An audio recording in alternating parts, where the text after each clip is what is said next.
சாத்தூர் அருகே நடைபெற்ற பொதுக்கூட்டத்தில் 2026 நடைபெறும் சட்டசபை தேர்தலில் ஸ்டாலினா முன்னாள் முதலமைச்சர் எடப்பாடியார் அவர்களா என்று மக்களிடம் கேட்டால் எடப்பாடியார் அவர்களே என்று மக்கள் உறுதியாக உள்ளனர் என விருதுநகர் கிழக்கு மாவட்ட செயலாளர் RK ரவிச்சந்திரன் பேசியுள்ளார்.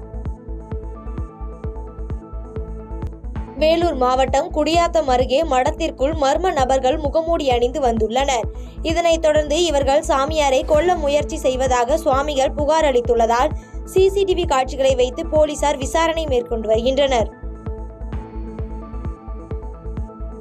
அதிமுக வடக்கு மாவட்டம் மற்றும் புதுக்கோட்டை சட்டமன்ற தொகுதி சார்பில் மறைந்த பேரறிஞர் அண்ணாவின் 116வது பிறந்த நாளை முன்னிட்டு பொதுக்கூட்டம் நடைபெற்றது.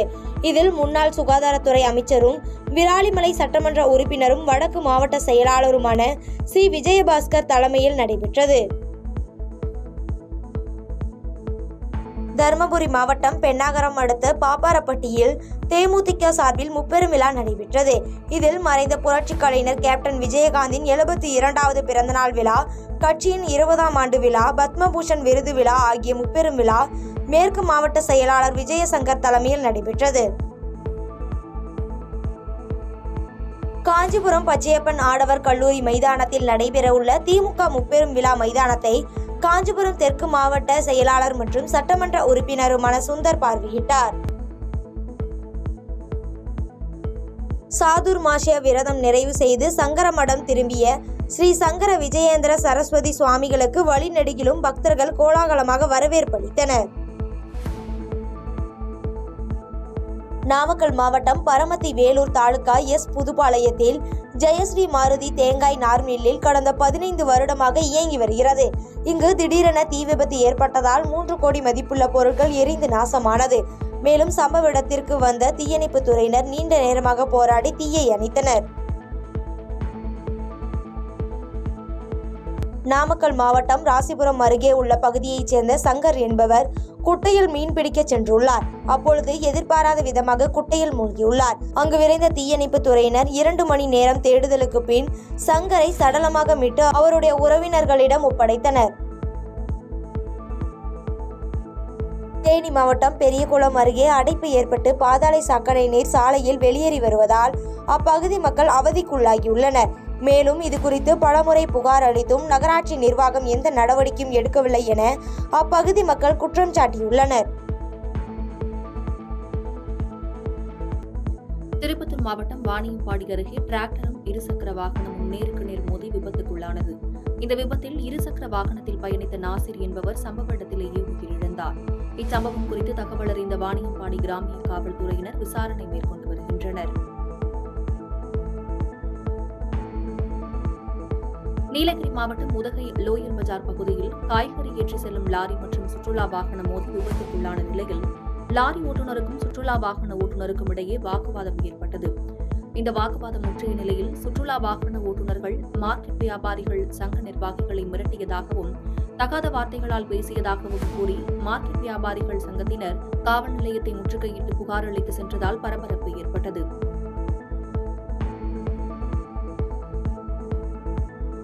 சேலம் மாவட்டம் இளம்பிள்ளை அருகே பட்டப்பகலில் ஜவுளிக்கடை உரிமையாளரை அரிவாளால் வெட்டிய நபரை போலீசார் கைது செய்த சம்பவம் பெரும் பரபரப்பை ஏற்படுத்தியுள்ளது.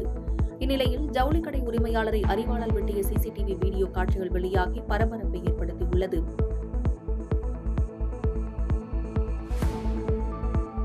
தூத்துக்குடி மாநகராட்சியில் நடைபெற்ற மக்கள் குறைதீர் முகாமில் உதவி ஆணையர் சுர்ணலதா தலைமை வகிக்க மாநகராட்சி மேயர் ஜெகன் பெரியசாமி முகாமை தொடங்கி வைத்து பொதுமக்களிடம் கோரிக்கை மனுக்களை பெற்றார். பின்னர் பேசிய அவர், தூத்துக்குடி துறைமுக பகுதியில் உள்ள ஹார்பர் கடற்கரை ரூபாய் 8 கோடி செலவில் சென்னை மெரினா கடற்கரைக்கு இணையாக புதுப்பிக்கப்படும் என்று கூறினார். தூத்துக்குடி மாவட்டம் திருச்செந்தூர் அருகே உள்ள பிரம்மசக்தி அம்மன் கோவில் GP முத்து மற்றும் அவர்களின் குடும்பத்தினருக்கு சொந்தமான கோவில் என கூறப்படுகிறது. இந்நிலையில் அந்த கோவிலில் பூஜை செய்தவருக்கு GP முத்துவுக்கும் இடையே வாக்குவாதம் ஏற்பட்டதில் GP முத்து வீதியில் நின்று தரக்குறைவாக பேசும் வீடியோ சமூக வலைதளங்களில் வைரலாகி வருகிறது.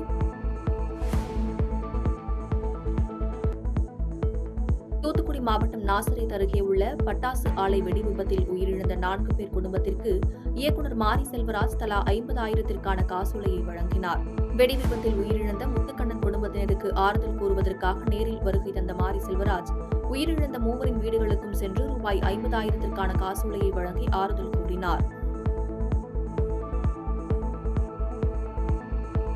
திருவள்ளூர் அருகே ஊராட்சிக்கு உட்பட்ட சாலை ஓரங்களின் ஆக்கிரமிப்புகளை அகற்ற சென்ற ஊராட்சி மன்ற தலைவியின் கணவரும் பாஜக நிர்வாகியுமான ரமேஷ்குமார் என்பவரை வேலு என்பவர் அரிவாளால் சரமாரியாக வெட்டியதில் படுகாயமடைந்தார்.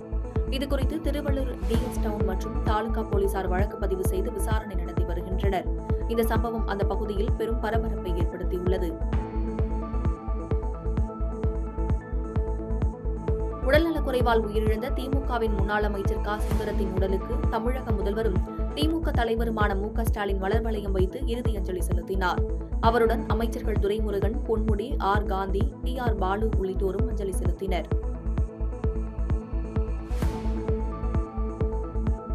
மதுரை மீனாட்சி அம்மன் கோவிலுக்கு சொந்தமான இடத்தில் உள்ள கடைகள் நீண்ட நாட்களாக வாடகை செலுத்தாததால் கோவில் நிர்வாகம் சார்பில் கடையில் உள்ள பொருட்களோடு 2022 மார்ச் மாதம் சீல் வைக்கப்பட்டது.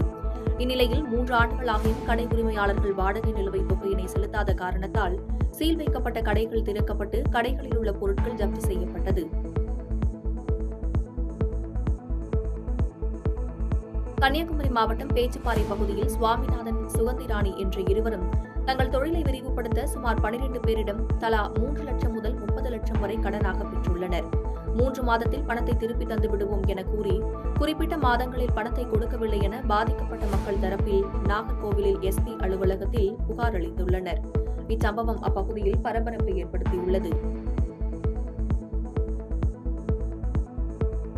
தேனி மாவட்டம் ஆண்டிப்பட்டி அருகே ஜக்கம்பட்டியை சேர்ந்த ஹரிஹரனுக்கும் சென்னையை சேர்ந்த தேன்மொழிக்கும் கடந்த 15ஆம் தேதி ஆண்டிப்பட்டியில் உள்ள தனியார் மண்டபத்தில் திருமணம் நடைபெற்றது. இந்த திருமணத்தில் வந்த உறவினர்கள் அளித்த மொய்ப்பணம் 1,90,000 ரூபாயை தனியார் தொண்டு நிறுவனத்திற்கு புதுமண தம்பதி வழங்கிய சம்பவம் நெகிழ்ச்சியை ஏற்படுத்தியிருக்கிறது. சிவகங்கை மாவட்டம் காரைக்குடி புதிய பேருந்து நிலையம் அருகே அமைந்துள்ள பசும்பொன் முத்துராமலிங்க தேவர் சிலை மீது கல்வீச்சு நிகழ்த்தப்பட்டு தேவர் சிலையை சுற்றி அமைக்கப்பட்டிருந்த வீடும் சேதப்படுத்தியதால் பரபரப்பு ஏற்பட்டது. காரைக்குடி பாண்டிய நகர் பகுதியைச் சேர்ந்த மீனாட்சி சுந்தரம் என்பவர் இச்செயலில் ஈடுபட்டதை அறிந்த போலீசார் அவரிடம் விசாரணை மேற்கொண்டனர். அதனைத் தொடர்ந்து ஏராளமான மக்கள் அங்கு கூட தொடங்கியதால் சம்பவ இடத்திற்கு விரைந்து வந்த காவல்துறை உதவி காவல் கண்காணிப்பாளர் அனிகேத் அசோக் சமாதானம் பேசியதை அடுத்து அனைவரும் அங்கிருந்து கலைந்து சென்றனர். செங்கல்பட்டு மாவட்டம் மேல்மருவத்தூர் அருகே உள்ள அம்பேத்கர் சிலை மற்றும் சமத்துவ பூங்கா பகுதியில் துண்டிக்கப்பட்ட மின்சாரத்தை வழங்க கோரி அப்பகுதி மக்கள் மெழுகுவர்த்தி ஏந்தி போராட்டம் செய்தனர். மேலும் ஊராட்சி நிர்வாகம் ஒருதலைபட்சமாக செயல்படுவதாக கூறி ஊராட்சி நிர்வாகத்தை கண்டித்து அப்பகுதி மக்கள் 30க்கும் மேற்பட்டோர் மெழுகுவர்த்தி ஏந்தி மின்சாரம் உடனடியாக வழங்க கோரி போராட்டத்தில் ஈடுபட்டனர்.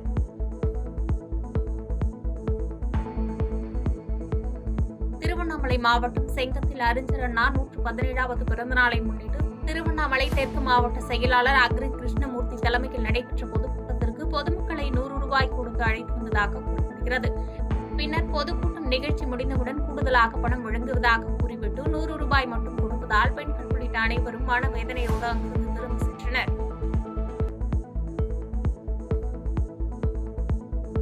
தென்காசி மாவட்டம் சாம்பூர் வடகரையில் வடக்கு மாவட்ட அதிமுக சார்பில் பேரறிஞர் அண்ணாவின் பிறந்தநாள் விழாவை முன்னிட்டு அதிமுகவை சேர்ந்த கடையநல்லூர் சட்டமன்ற உறுப்பினர் கிருஷ்ணமுரளி தலைமையில் பொதுக்கூட்டம் நடைபெற்றது.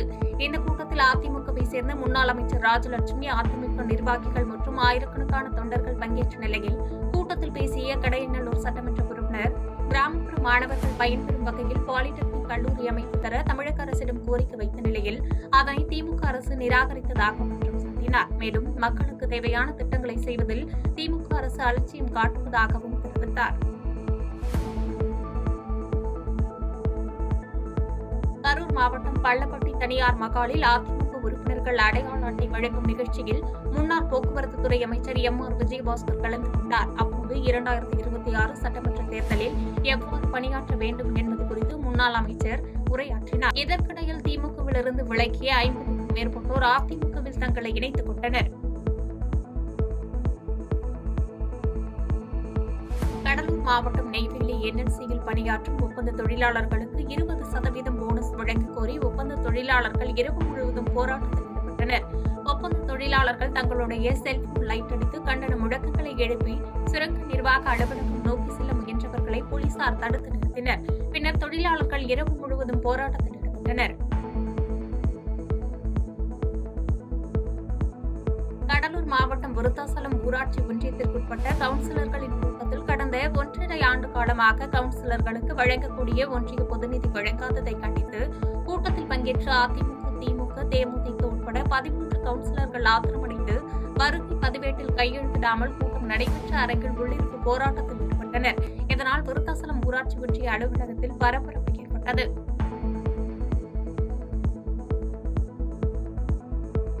கடலூர் மாவட்டம் பன்ருட்டி அடுத்த அங்குசெட்டிப்பாளையம் புதுத்தெரு பகுதியில் 40 ஆண்டுகளாக குடியிருந்து வந்த பொதுமக்கள் தங்களுக்கு இலவச வீட்டுமனை பட்டா வழங்க வேண்டும் என கோரிக்கை மனு அளிக்க வட்டாட்சியர் அலுவலகத்திற்கு 100க்கும் மேற்பட்ட பெண்கள் கூடிய நிலையில் வட்டாட்சியர் வருகைக்காக காத்திருந்தனர். இந்த நிலையில் வட்டாட்சியர் வருகை தாமதமானதால் ஆத்திரமடைந்த பெண்கள் திடீர் முற்றுகை போராட்டத்தில் ஈடுபட்டனர். இதனால் சற்று பரபரப்பு ஏற்பட்டது. அதனைத் தொடர்ந்து வட்டாட்சியர் காவல்துறையினர் முன்னிலையில் பொதுமக்களிடம் பேச்சுவார்த்தை நடத்தியதை அடுத்து பொதுமக்கள் அங்கிருந்து கலைந்து சென்றனர். நீலகிரி மாவட்டத்தின் பல்வேறு பகுதிகளிலும் நீர்ப்பனி பெய்தது. குறிப்பாக உதகை மற்றும் சுற்றுப்புற பகுதிகளில் நீர்ப்பனி தாக்கம் அதிகரித்து காணப்பட்டது. மழை பெய்ய வேண்டிய சமயங்களில் நீர்ப்பனி விழுவதால் விவசாயிகள் அச்சமடைந்துள்ளனர். முன்கூட்டியே நீர்ப்பனி விழுவதால் தேயிலை மற்றும் மலை காய்கறிகளை நோய் தாக்கும் அபாயம் ஏற்பட்டுள்ளது. மேலும் குளிரும் சற்று அதிகரித்துள்ளதால் அதிகாலை நேரங்களில் தேயிலை மற்றும் மலை காய்கறி தோட்டங்களுக்கு வேலைக்கு செல்லும் தொழிலாளர்கள் அவதிக்குள்ளாகினர். பாதகம் செய்பவரை கண்டால் நாம் பயங்கொள்ளலாகாது பாப்பா, மோதி மிதித்து விடு பாப்பா, அவர் முகத்தில் உமிழ்ந்து விடு பாப்பா. அண்மை செய்திகளை உடனுக்குடன் தெரிந்து கொள்ள இணைந்திருங்கள் இயம்நாடு தொலைக்காட்சியுடன்.